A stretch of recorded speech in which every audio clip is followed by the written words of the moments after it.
চুয়েট প্রসঙ্গে আলোচনা করতে আমাদের সঙ্গে যোগ দিচ্ছেন চট্টগ্রাম প্রকৌশল ও প্রযুক্তি বিশ্ববিদ্যালয়ের আন্দোলনরত শিক্ষার্থী অনুরাগ নন্দী। অনুরাগ নন্দী, আপনাকে স্বাগত জানাচ্ছি।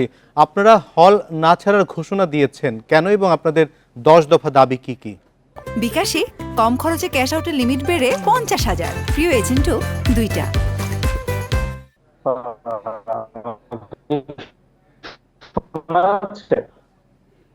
অনুরাগ, শুনতে পাচ্ছি, আপনি বলুন। প্রথমে হচ্ছে তৌফিক, আমাদের দুজন যে ভাই মারা গেল, সন্ত্রাস তৌফিক, তার বিদায় আত্মা মাগফিরাত কামনা করছে এবং ধন্যবাদ জানাতে চাই আপনাদের যে নিউজ এবং মিডিয়া সবসময় আমাদের সাথে এই আন্দোলনের সাথে, সাধারণ শিক্ষার্থীদের আন্দোলনের সাথে। প্রথমে আমরা যে টানা 4 দিন আন্দোলন, সেখানে আমরা 10 দফা দাবি দিয়েছিলাম। আপনারা সেই দাবিগুলো আমরা সব নিউজ মিডিয়াতেও দিয়েছিলাম। সেই দাবির মধ্যে প্রথম দাবি যেটি ছিল সেটি হচ্ছে ঘাতক চালক গ্রেফতার করা। সে একটি ছাড়া আমরা আর কোনো দাবিগুলোর কোনো সুস্পষ্ট কোনো রূপরেখা পাইনি কিংবা কোনো ধরনের স্বচ্ছতা আমরা আমাদের প্রশাসনের কাছ থেকে পাইনি।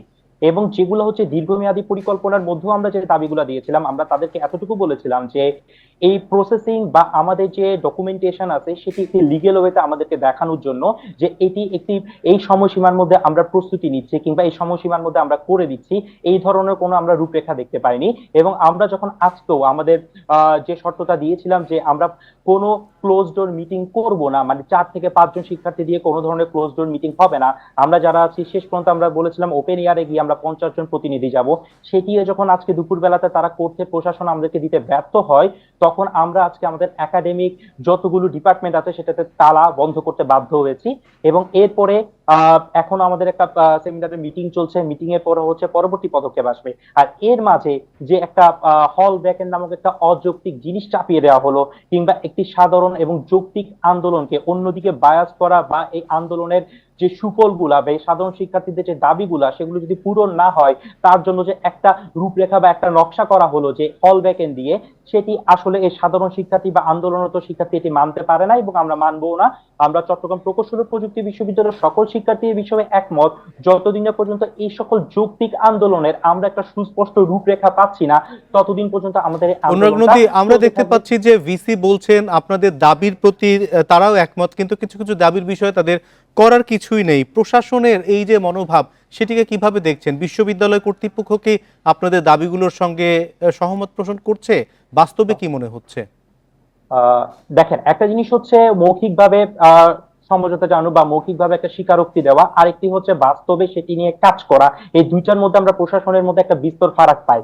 আর এটির জন্য আমরা বলেছি হচ্ছে যে একটা সুস্পষ্ট রূপরেখা যদি না থাকে, আমরা বারবার বলছি কিছু প্রকল্পকে বা কিছু দাবি রয়েছে আমাদের যেগুলো হচ্ছে দীর্ঘমেয়াদী, সেই দীর্ঘমেয়াদী পরিকল্পনাগুলো শুরু করার যে প্রস্তাবনা সেটিও আমাদেরকে একটা লিখিত ডকুমেন্ট আকারে দেখালে আমরা সেই দাবিটা জানিয়েছি। তো এই দাবিগুলো কিন্তু যে দীর্ঘমেয়াদী পরিকল্পনা বা দাবিগুলো আছে, এটা আজকে আমরা সড়ক অবরোধ করে আমরা কিন্তু এই চট্টগ্রাম কাপ্তাই মহাসড়কে শুধু চুয়েটের ছাত্রছাত্রীদের জন্য না, আমরা এই অঞ্চলে চলাচল করা প্রত্যেকটা নাগরিকের জন দুর্ভোগ বা এই ধরনের কোন ধরনের সড়ক দুর্ঘটনা যাতে না পড়ে তার চেষ্টায় রয়েছি। সেই সড়ক দুর্ঘটনা রোধে আপনারা সেটি করছেন, কিন্তু একই সঙ্গে টানা 4 দিন সড়ক বন্ধ থাকায় দুর্ভোগে পড়েছেন সাধারণ মানুষ। এর দায় কি আপনারা নেবেন? এই দায়টা আসলে অনেকদিন ধরে প্রশাসনের উপর যায়, কারণ প্রশাসন যদি আজকে এই দাবিগুলো আমাদের 15 ব্যাচ যখন গেল 3-4 বছর আগে সেম দাবি তোলা হলো, কিছুদিন আগে আমরা এবি ট্রাভেলসের সাথে আমাদের সেম আহতের ঘটনা ঘটলো, তখন আমরা দাবি জানিয়েছিলাম। তো দীর্ঘদিন ধরে চলে আসে দাবিগুলো আজকে যদি প্রশাসন সঠিকভাবে এটাকে পর্যবেক্ষণ করতো কিংবা সঠিক পদক্ষেপ নিত, তাহলে কিন্তু আজকে এই ধরনের একটা আন্দোলনের মুখাপেক্ষি আমাদেরকে হতে হতো না কিংবা আমাদের 2 জন ভাইকে আমাদেরকে রাস্তায় হারাতে হতো না। অনুরাগ, আরেকটি বিষয় হচ্ছে আপনাদের হল থেকে হল ভ্যাকেন্ট করে দেওয়া হচ্ছে। এই অবস্থায় আপনারা বলছেন যে আপনারা হলেই থাকবেন, কিন্তু হলে যদি আপনাদের পানির লাইন, বিদ্যুতের লাইন এগুলি না থাকে, সেই ক্ষেত্রে আপনারা কি করবেন? হল ভ্যাকেন্টের বিষয়ে আসলে এখন আমাদের যে বললাম, এখন আমাদের হচ্ছে ইউএনও এবং আরো চেয়ারম্যান স্যারের সাথে আরো অনেকের স্টুডেন্টের সাথে হচ্ছে আমাদের মিটিং চলছে সেমিনার রুমে। এই মিটিং এর পরে আসলে আমরা পরবর্তী পদক্ষেপগুলো জানাবো, কিন্তু এই বিষয়ে নিশ্চয়তা দিতে পারি যে প্রত্যেকটা ছাত্রছাত্রী একমত এই জায়গাতে দাঁড়ায় যে আর এই অযৌক্তিক হল ভ্যাকেন্টকে চুয়েটের কোনো শিক্ষার্থী মেনে নিবে না। এবং আরেকটি বিষয় হচ্ছে এই যে হল ভ্যাকেন্ট হলো অথবা আপনারা পরীক্ষা এবং ক্লাস বর্জন করছেন, আপনাদের 2 জন শিক্ষার্থী যারা মারা গেছেন তাদের প্রতি আপনাদের সেই আবেগটি রয়েছে, সেটা আমরা বুঝছি, কিন্তু আপনাদেরও তো শিক্ষা জীবনের ক্ষতি হচ্ছে এতে।